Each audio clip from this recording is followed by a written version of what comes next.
딱 지키고 있더래요. 그래가지고 요새 궁금했어요. 그 양반이 목사니까 천국에 들어온 사람 중에 감리교인이 몇십 명이나 되냐고 하면 어때요? 그 양반은 감리교의 창시자니까. 그러자 천사가 명부를 쫙 들어보더니 웨슬레씨 미안하지만 감리교인들은 하나도 없습니다. 그래 깜짝 놀랐어요. 세상에 그럼 누가 오나 하고서 이제 그러면 장로교인들은 몇이나 됩니까? 하면 어때요? 그때 당시엔 장로교 감리교만 있을 때니까. 그러자 천사가 또 장부를 훑어보더니 장로교인도 하나도 없군요. 그러더래요. 그래서 제가 참 마음이 상하더래요. 그래가지고 천사의 큰 소리로 그럼 도대체 누가 천국에 온단 말이에요. 그러더래요. 그러니까 천사가 빙그레 오시면 천국에 온 사람들은요 예수 믿는 사람들입니다. 그러세요. 응? 예수 믿는 사람. 여기 천국에는 장로교 감리교도 없습니다. 그래요. 천국은요 예수를 믿어야 가는 겁니다. 예수 믿는 뭐 교단 교리 이게 중요한 게 아니에요. 예수 믿는 것이 가장 중요한 겁니다. 그래서 예수를 믿어야 오직 예수를 구주로 믿는 사람이 천국에 들어가는 겁니다. 우리 다 같이 우리 어린이 찬송 천국에 들어가면 한번 부르고 우리 말씀 들어가겠습니다.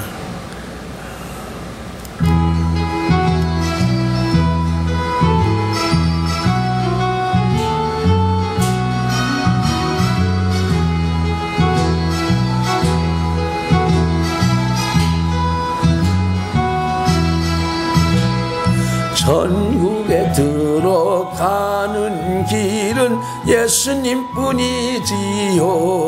아멘. 황금집으로 가는 길도 예수님뿐이지요.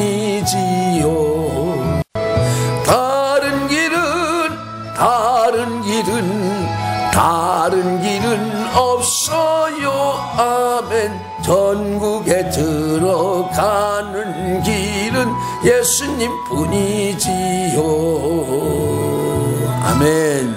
천국 들어가는 길은 예수님뿐입니다. 이걸 꼭 아시에요. 지난주 말씀드렸지만 예수님께서 지난주에는 나무의 열매를 비유해서 우리에게 말씀 주셨죠. 선한 나무, 좋은 나무에서 좋은 열매가 맺는다. 나쁜 나무에서 절대로 좋은 열매를 못 맺는다. 인생의 삶도 마찬가지다. 사람의 마음의 밭이 좋아야 좋은 열매를 맺는다는 것을 말씀해 주셨습니다. 그리고 오늘 말씀은 이제 이어지는 말씀인데 오늘은 집의 건축을 비유로 해서 우리에게 말씀해 주십니다. 우리 다 같이 46절 말씀을 보시겠습니다. 너희는 나를 불러 주여 주여 하면서도 어찌하여 내가 말하는 것을 행하지 아니하느냐. 아멘. 무슨 말씀을 하시는 거예요? 예수님의 말씀을 듣고 순종치 않는 것에 대한 책망의 말씀입니다. 이 말씀에서 너희는 이건 이제 마태복음 말씀으로 가면 마태복음 7장 15절에 근거하면 거짓 선지자들을 향한 말씀이고요. 또 하나는 예수님의 제자들을 향해서 또 행해야 됨을 가르쳐 주게 하신 말씀으로 될 수 있습니다. 경고의 말씀이다 이렇게 볼 수 있습니다. 마태복음 7장에 보면 그 말씀과 맥락이 같은 말씀이 있어요.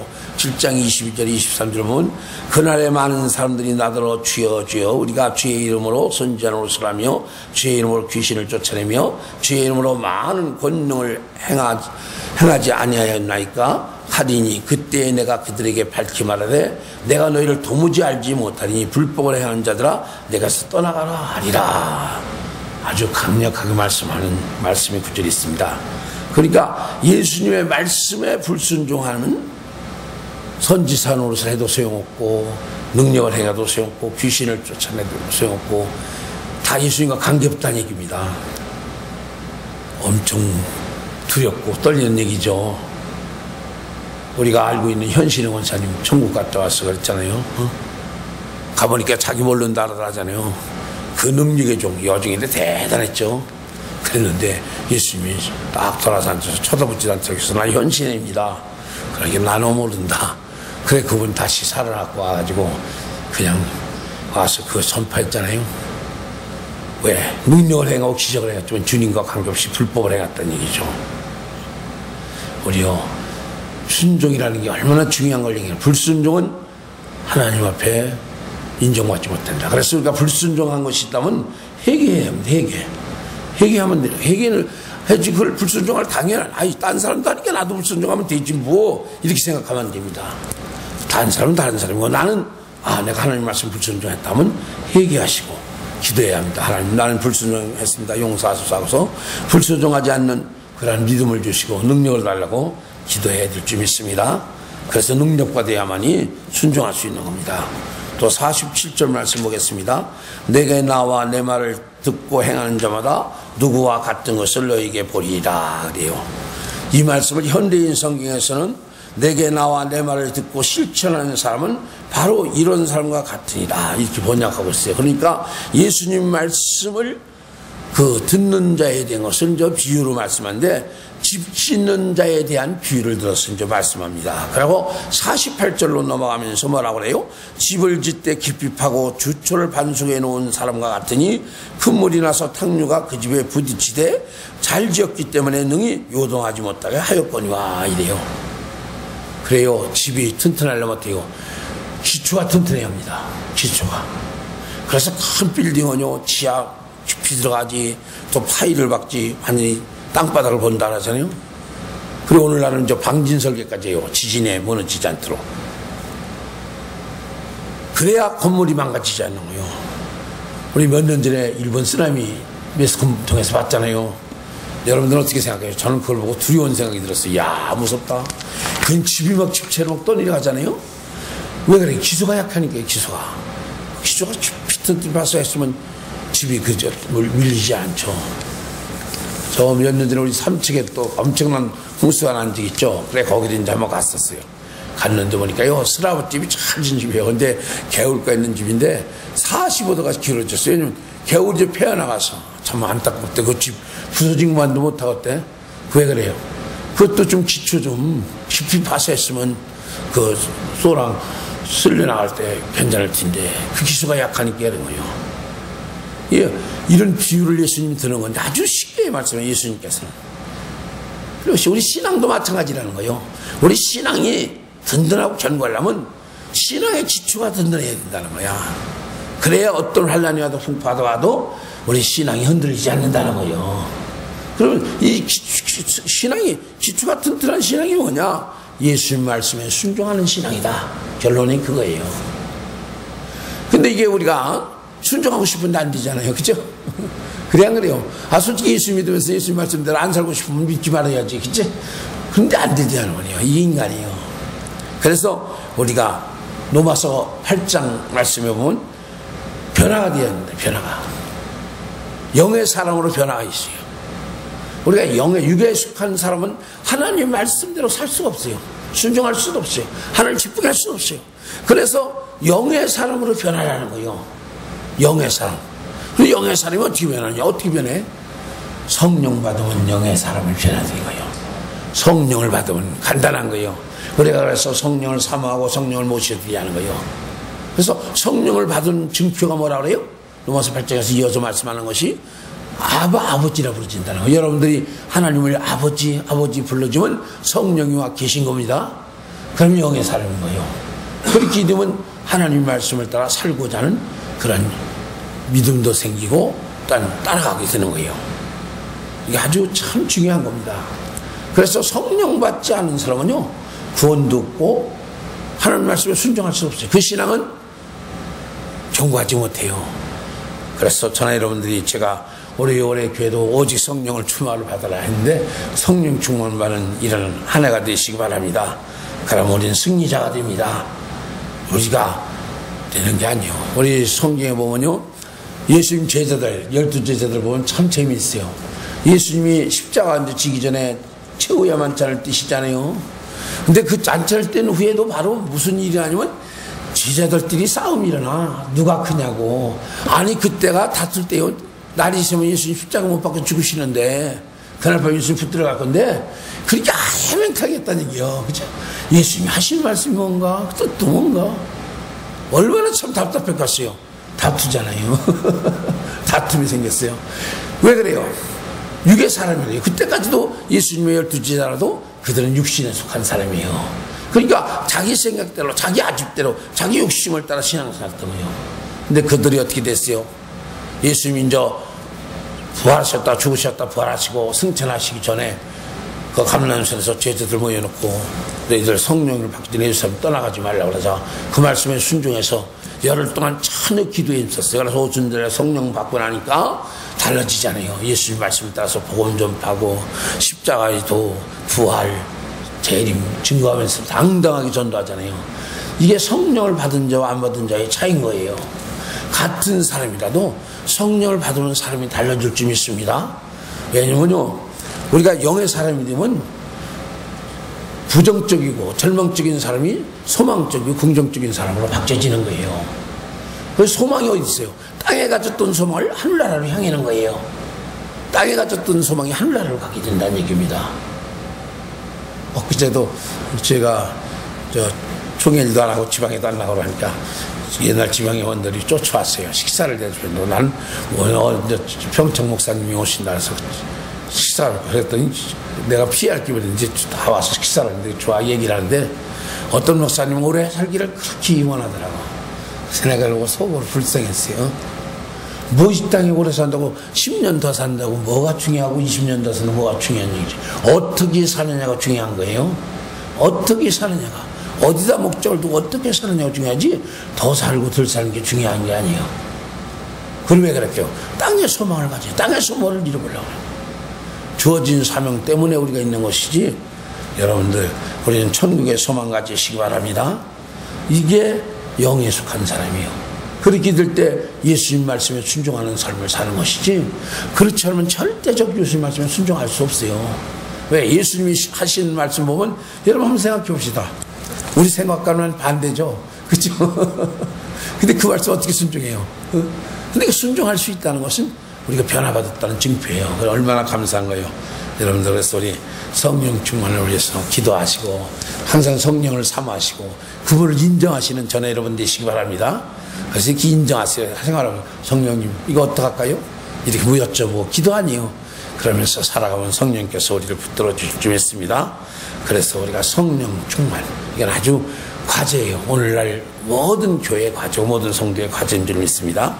다음으로 49절 말씀을 보시겠습니다. 듣고 행하지 않는 자는 주처 없이 흙 지은 집 지은 사람과 같으니 탕류가 부딪힘에 집이 곧 무너져 파괴됨이 심하니라 하신다. 아멘. 자, 신앙의 기초가 연약한 사람들은 기초를 약하게 하여 진 집과 똑같다 이게요.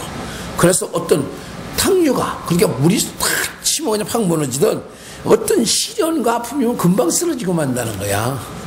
응?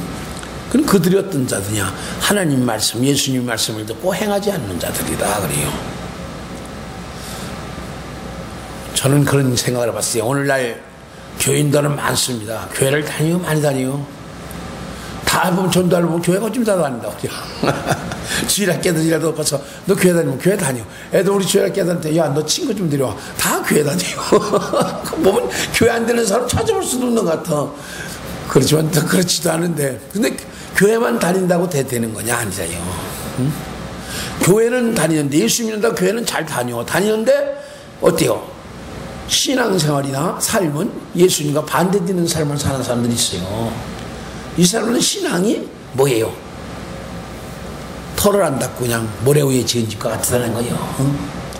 왜? 그런 사람들은 자기 의로 예수를 믿어요. 자기 의로. 이거 잘 생각하세요. 자기 의로. 자기 의로도 어느 정도까지는 흉내냅니다. 얼마든지. 그런데 어떤 환란과 풍파가 탁 닥쳤을 때 자기 한계에 탁 부딪히면 거기서 주저앉아요. 그러나 우리 성령 받은 사람들은 한계가 부딪혀도 소망이 있기 때문에 그걸 뛰어넘으려고 기도하고 매달리잖아요. 인내하잖아요. 근데 우리 많이 봤잖아요. 그런 사람들은 한계가 딱 부딪히면 자기로 하는 사람은 한계가 이거 이제 끝났구나. 나는 더 이상 못해하고 주저앉고 말고 무너지고 마는 거 아니에요. 이게 참 안타깝죠. 그래서 우리는 성령 받아 변화받는 영의 사람이 되어야 합니다. 이게 주초와 튼튼히 지은 그러한 집을 지은 빌딩과 같이 튼튼한 신앙이 된다는 얘기예요. 창세기 말씀에 나오는 가인이 이 신앙이 얕은 사람이죠. 그는 아담의 아들 아니에요. 하나님을 알아요. 그렇기 때문에 하나님 앞에 제물을 드린 거 아닙니까? 그런데 그때 동생 아벨도 제물을 같이 드렸는데 하나님께서 가인의 제물을 안 받아. 그리고 동생 아벨의 제물을 받잖아요. 그러니까 어떻게 해요? 분노하잖아. 분노야. 자기 뜻대로 안 되는 게 분노야. 또 그러고 어떻게 해요? 시기가 나니까 어떻게 동생을. 아니 왜 동생을 죽여? 지가 죄물 잘못 드렸으면 회개하고 다시 드려야지. 그죠? 안 받으면. 그래 안 그래요? 이 교회에 오늘날도 그런 사람도 있어요. 교회 다니면서 남이 축복받는 거 보면 배가 아파가지고 괜히 시기하고 질투하고 그런 사람들이 있어요. 그러면 자기가 아이고 내가 기도가 잘못됐든 신앙이 잘못됐든지 하나님 축복해 주세요 해야 되는데 그냥 배가 아파가지고 어떻게 할지 모르고 막 그런 사람이 있어요. 이게 가인의 신앙 같은 거예요. 그래 가인 어때요? 그래 살인자가 되잖아요. 아 동생도 하나밖에 없는데 그때는 인구도 작았을 때 아니에요. 사람들도 죽이자니 돌로 쳐서. 그리고 하나님 앞에 거짓말 하려다 오리발내밀다가 혼나잖아요. 이게 우리가 이게 참 교훈하는 거예요. 그래서 여러분들이 만약 신앙생활하다가 남이 축복받는 거 보고 배가 아프다 하면 아이고 이거 내가 가인의 영이 지랄하는구나. 예수님을 지시기 바랍니다. 가인의 영이 역사하는 거야. 우리는 축복을 받으면 그걸 축복 같이 좋아하고 기뻐해야 되는데 그게 사람이 마음이 안 그렇잖아. 그지? 조금 풀린 데가 있어가지고 괜히 남이 축복받으면 배가 슬슬 아프려고 그러고. 근데 그걸 이겨야 합니다. 그걸 뛰어넘어. 그게 예수님 말씀을 붙들고 사는 사람들은 이길 수가 있다는 얘기죠. 그래야 돼요. 또 한 사람 저는 사울왕을 생각해 봤어요. 사울왕은요 정말 생각지도 못했을 때 하나님이 이스라엘 왕으로 세운 거예요. 하나님 보니까 쓸만했어요. 아버지가 나귀 새끼를 잊어버렸는데 그걸 찾기 위해서 3일길을 헤매고 또 하나님의 선지자한테 가서 물어보고 그러니까 신앙도 있고 사명감도 있고 아버지에 대한 경외심도 있으니까 아 저건 되겠구나 해서 왕을 세워줬잖아요. 그러고 그에게 힘을 실어줬어요. 그러고 나서 하나님께서 사무엘 선지자를 사울왕에게 보내서 이스라엘 백성들을 출애굽할 때 괴롭혔던 아멜렉을 전멸시키라고 해요. 어린아이부터 늙은이까지 짐승들까지 다 죽여버리라는 거예요. 싹도 없애라는 거예요. 뿌리째. 그러니까 사울왕이 순종해서 군사를 모아가지고 아멜렉을 쳐들어가서 그 성을 진멸해요. 그런데 문제는 가서 거기까지는 잘 싸워서 순종하러 갔는데 가서 어때요? 아각은 누구냐면 아멜렉 왕도 살리고 그 좋은 거 소나 양 염소 새끼 이런 것들 좋은 것들은 살려가지고 오잖아요. 왜 그래요? 하나님 말씀을 갖다 자기 생각보다 뒤로 생각한 거예요. 자기 생각이 앞서니까 아 좋은 것들 그래 이거 갖다가 어떻게 했다 나중에 사무엘이 가서 찾아 하나님께서 아 내가 사울을 왕으로 세운 걸 후회한다. 사무엘에게 이러는 사무엘이 얼마나 기가 막혀요. 자기가 기름 부어 세운 왕인데 그래서 밤새도록 하나님께 철회 기도하잖아요. 무슨 기도를 했겠어. 하나님 용서해 주시라고 자비를 베풀어달라고 했을 거예요. 그래서 아침 일찍 가서 사울왕을 만나 사울왕이 시침이 딱 뛰고 당신은 복받을 사람이라 내가 순종했다고 시침이 딱 뛰고 얼굴 하나 불빛이라고 당당한 거예요. 왜요? 그 마음에 요만한 죄책감도 없었던 거야. 자기 생각에는 옳다고 생각했으니까. 그게 하나님 말씀이 전멸하면 전멸시키면 되는 거고 근데 자기 주관대로 좋은 것들 갖다가 챙겨갖고 왔어. 그것을 하나 양심도 꺼리지 없는 거예요. 그게 얼마나 참 안타까운 거예요. 그래서 어떻게 해요? 응? 사무엘이 이게 짐승의 소리 어디서 나냐고 이제 얘기하잖아요. 내가 다 진멸했는데 아각과 좋은 것들은 하나님께 제사를 드리려고 가져왔다는 거야. 하나님이 그것도 가지고 제사 드려왔어요. 이제 오늘날 말하면 도둑질 해가지고 헌금하라는 거와 똑같은 거지, 그지? 이거 잘 아세요? 응? 여러분들 하나님께 드리는 것은 될 수 있는 거룩하고 청결하고 그런 것을 드리려고 노력을 해야 합니다. 이게 원칙입니다. 지금 뭐 내가 지난번에도 뭐 한 얘기지만 어떤 고위 건성하냐 그냥 이 땅바닥 치기를 좋아하는 사람이라 가서 땅바닥 치기해서 돈 떠면 하나님 감사합니다 하고 새벽기도 때 갔다 올리고 이러면 회개한다고 한번 울다가 그래가 이제 이러고 나서 탕찬한다고 그러니까 또 그냥 전화질해서 좀 불러내잖아. 그러면 또 가서 웅딩이가 수시서 못 가서 오죽하면 그 남편이 섭답하니까 머리를 홀딱 깎아놓고 나하고 그랬었어. 그래 그거 갖다 드린다고 하나님 받으시겠어? 그렇잖아요. 안 받으시지. 우리가요 이 사울왕을 보면요 참 아참은 그렇게 할 수 있어요. 내가 생각하기 이게 좋겠다 내가 생각하기 이게 옳겠다 이렇게 생각하면요 아참은 사울 같은 실수를 저지르요. 하나님의 생각이 어떤가 하나님의 뜻이 어떤가 거기에다가 우리가 초점을 맞출 수 있기를 바랍니다. 그래서 기도가 필요하고 묵상이 필요한 거예요. 내가는 이런데 이렇게 하면 안 돼요. 그래서 사울은 결국은 어떡합니까? 하나님께서 그를 갖다 그로 인해서 왕권을 빼앗아요. 당장 왕자리에서 물러나는 게 아니라 대신 다윗을, 어린 다윗을 갖다 목동을 왕으로 기름 부어가지고 이미 영적으로 보면 왕권이 떠나간 거예요. 사울은 그 뒤로부터 어떻게 해요? 다윗을 쫓고 불안한 상태에서 왕으로 40년 채워요. 채우긴 채우는데 왕으로서 왕이 아닌 거예요. 불안하고 초조하고 두렵고 항상 분노하고 결국 그러다가 최후에 어떻게 돼요? 전쟁을 하다 자식들 셋이 죽고 자기는 적군의 침이 상하자 적군에게 죽기 싫으니까 자기 사원한테 죽여달라니까 안 죽여 자기 칼로 자기가 자기네 죽잖아요. 결국 그 왕권은 다윗에게 넘어가잖아요. 이게 우리가 하나님의 뜻대로 순종하지 못하는 결과를 얘기해 주는 거예요. 그래서 우리 힘으로는 안 되는 거예요. 이걸 우리가 알아요. 내 힘으로는 할 수 있다면 해야겠죠. 그러나 하나님 말씀, 예수님 말씀의 순종은요, 성령의 도우심이 있어야 됩니다.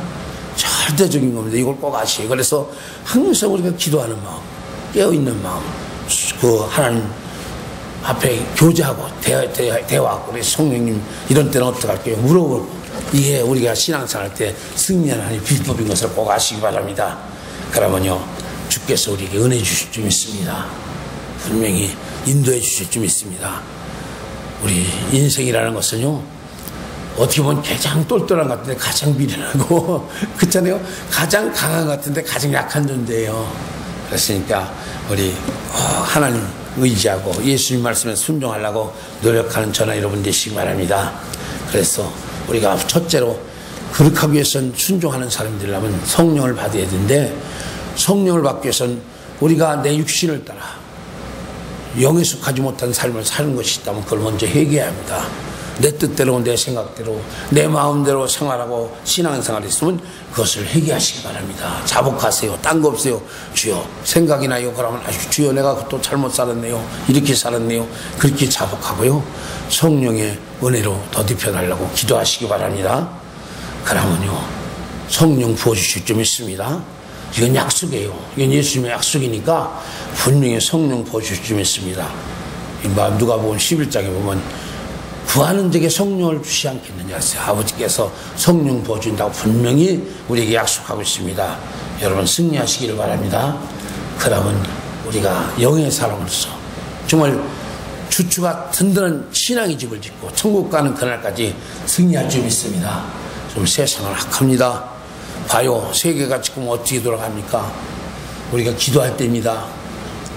지금 기독교의 핍박하고 엊그제도 그렇게 그게 사실인지 모르겠어요. 그 카톡에 제 제자한테 이런 카톡이 왔어요. 지금 파키스탄에 시리아인가 어디에 선교사들이 지금 죽을 위기에 있다고, 처형을 당해야 되는데 기도 좀 해달라고. 그게 사실이면 얼마나 놀라워요. 지금 이 사람들이 얼마나 과격합니까? 기독교인들은 무조건 다 죽인다잖아요.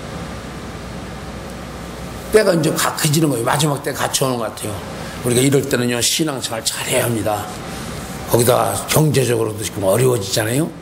지금 세계 경제가 기름값이 떨어져서 오늘도 뭐 주가가 뚝 떨어지니 뭐니 그래요. 그것이 이게 어려워지면 결국은 뭐 전쟁이 일어난다든가 갈등이 생기는 거 아니에요. 우리가 이럴 때는 우리 기도하시기 바랍니다. 기도해서 우리 신앙이 바로 돼야 합니다. 언제 어떻게 될 줄 알아요. 꼭 승리하는 저나 여러분 되기를 주님의 이름으로 축원합니다. 부탁드립니다. 그래서 오늘 말씀 정리한다면요, 결국 우리는 예수님의 말씀에 순종하는 신앙인이 되어야 한다. 그런데 내 뜻대로 안 되는 것이다. 사람이 인간의 방법은 못합니다. 이걸 꼭 아셔야 합니다. 나는 할 수 있어. 왜 못해? 그런 사람처럼 꼭 쓰러지지 않는 사람이 하나도 없어. 나는 못합니다. 주님 도와주셔야겠습니다. 그럴 수 있는 사람이 바로 줄 수 있는 거야. 예수님께 우리 의지하고 기도합시다. 그래서 성령으로 우리가 무장하면요, 분명히 우리는 승리하고 하나님의 그 영광의 날에 임하게 되고 이 땅에서도 하나님 앞에 축복받는 인생으로 살아갈 줄 믿습니다. 기도드리겠습니다.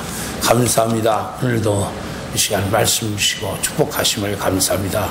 우리에게 말씀 주시기를 견고한 신앙, 흔들리지 않는 신앙, 넘어지지 않는 신앙이 되라고 말씀 주셨습니다.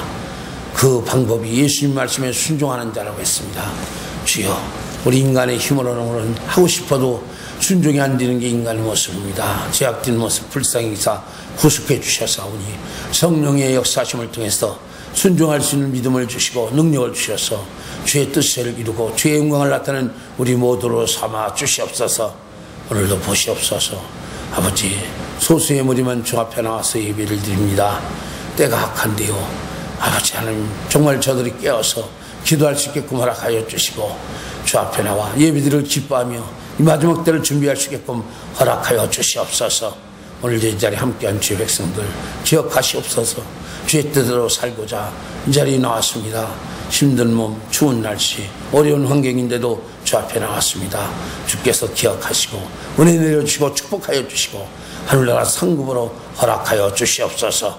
예수님의 이름으로 축복하고 기도드리옵나이다. 아멘. 아멘. 이 시간은 우리 찬송하고 기도하는 시간 갖겠습니다.